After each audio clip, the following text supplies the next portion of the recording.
आखिरी आस हो गुरुवर, तुम ही अंतिम सहारा हो। चरण रज की कृपा कर दो, आप भव सिंधु तारा हो। अभी आप सब नवीन बच्चे हैं, भगवान की बड़ी कृपा है कि आप ऐसे सद्विवेकी गुरुजनों से शिक्षित हैं। ज्यादा तो नहीं, बस 2 बातें हमारी मान लेना, ज्यादा आप याद भी नहीं रख पाओगे। पहली बात ये कि आपका जब तक ब्याह न हो जाए तब तक आप अपने चरित्र को दूषित मत करना। इस तरीके से बच्चों की दिनचर्या की शुरुआत होती है। बोलिए बांके बिहारी लाल की जय, बोलिए राधा रानी सरकार की जय। बहुत सुंदर दिनचर्या आपकी सब। भगवान आपके द्वारा बताए गए हाँ। जो आदेश थे बच्चों के लिए, उनका पूर्णतः पालन हो रहा है। जी। सदगुरुदेव भगवान के रूप में विराजमान परम पिता परमात्मा हम सबकी आर्थ प्रार्थना स्वीकार करें। जी। मैं सबकी तरफ से अनुरोध करना चाह रहा हूँ, गुरुदेव भगवान कृपा कुछ इस तरह करना कि हम कृत्य कृत्य हो जाएं, छोड़ कर दीन दुनिया को तेरे चरणों में खो जाएं। आखिरी आस हो गुरुवर, तुम ही अंतिम सहारा हो। चरण रज की कृपा कर दो, आप भव सिंधु तारा हो।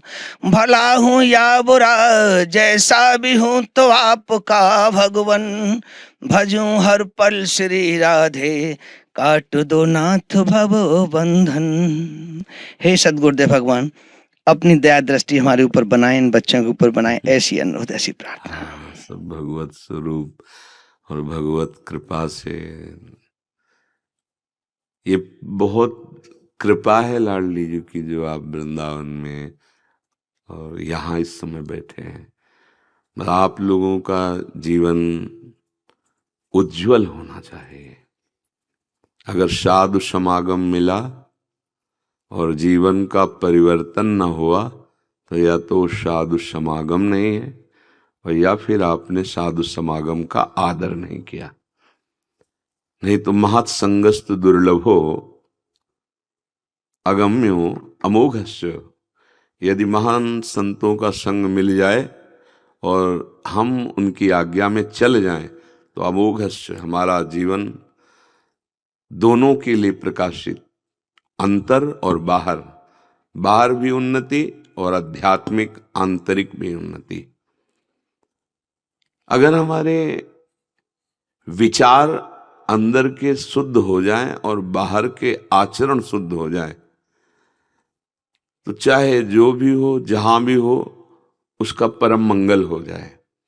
अभी आप सब नवीन बच्चे हैं, भगवान की बड़ी कृपा है कि आप ऐसे सद्विवेकी गुरुजनों से शिक्षित हैं, जिनका पवित्र विचार है, जो आपकी लौकिक और आध्यात्मिक दोनों उन्नति चाहते हैं। प्रायः ऐसे टीचर, ऐसे गुरुदेव मिलना कठिन होता है, क्योंकि जिनकी स्वार्थ बुद्धि नहीं है, जो भोग वासना से ऊपर उठे हुए हैं, ऐसे ही गुरुजनों से बच्चों का मंगल होता है।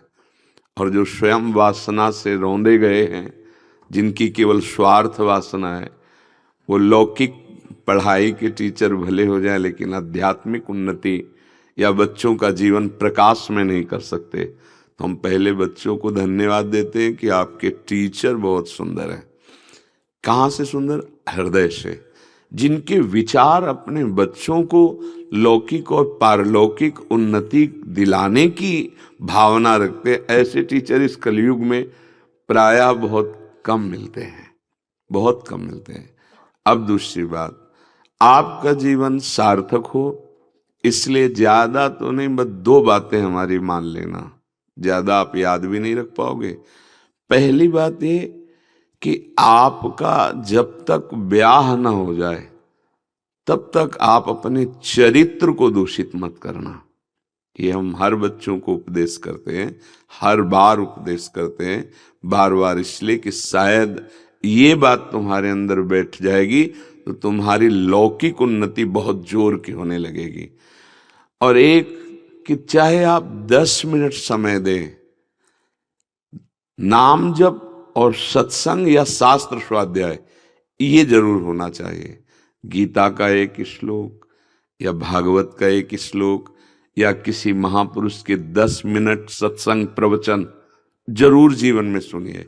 10 मिनट नाम जप कर लीजिए राधा राधा, और 10 मिनट सत्संग सुन लीजिए, या स्वयं गीता जी का एक श्लोक का अर्थ पढ़ लीजिए या गुरुजनों से सुन लीजिए।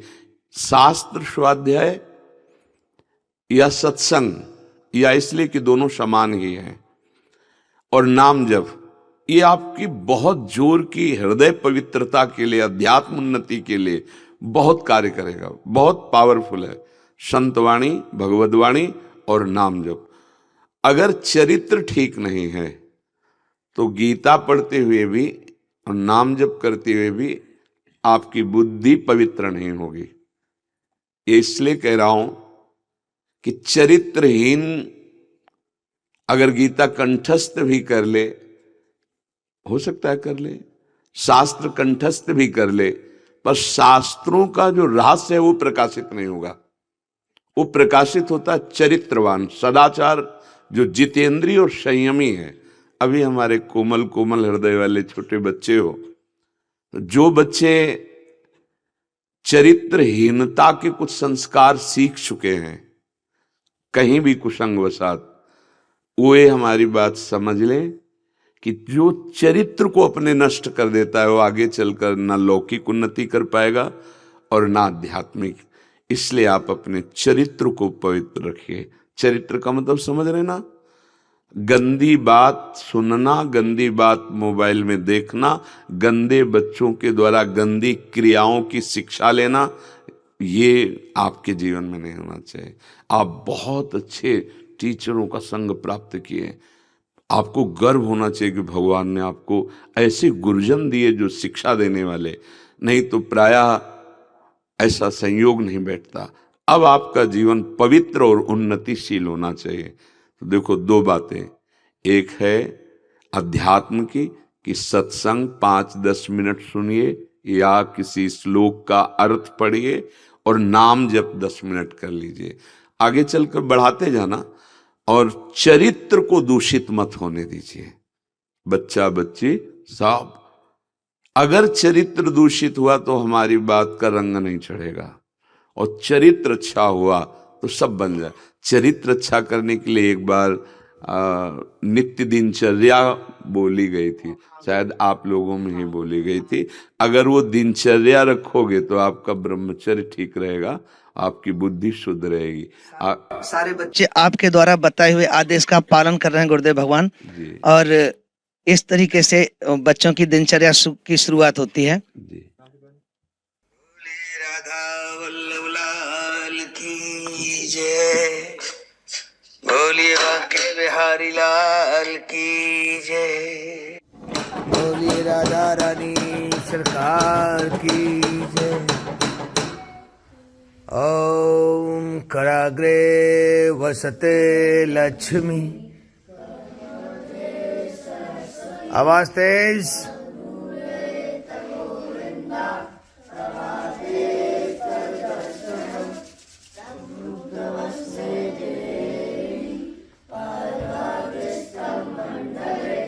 विष्णुपत्ने नमस्तोभ्यं पादस्पर्शं क्षमस्व मे।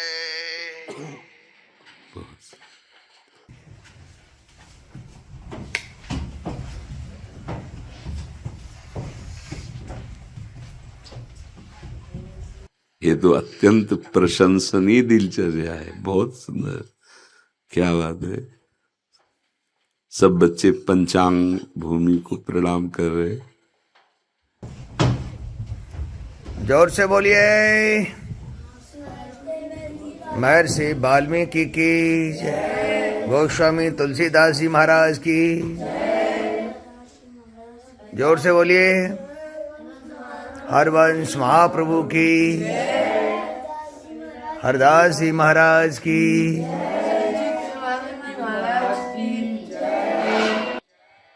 ये तो बहुत सुंदर, हाँ 5 भक्तों का बहुत सुंदर।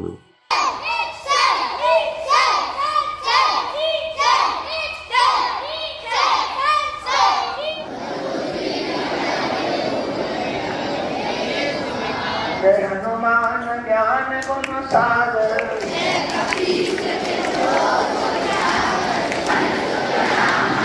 महावीर वेगम बजरंगी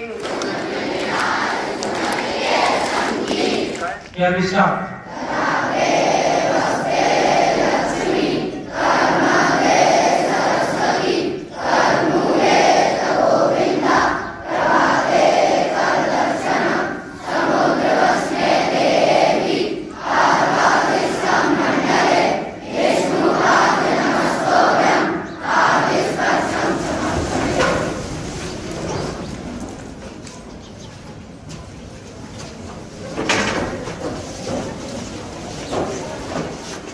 बहुत सुंदर दिनचर्या आपकी सब। भगवान आपके द्वारा बताए गए हाँ। जो आदेश थे बच्चों के लिए उनका पूर्णतः पालन हो रहा है। जी जी। बाकी इनकी बहुत इच्छा थी कि सदगुरुदेव भगवान का एक बार सानिध्य मिल जाए। बहुत सुंदर।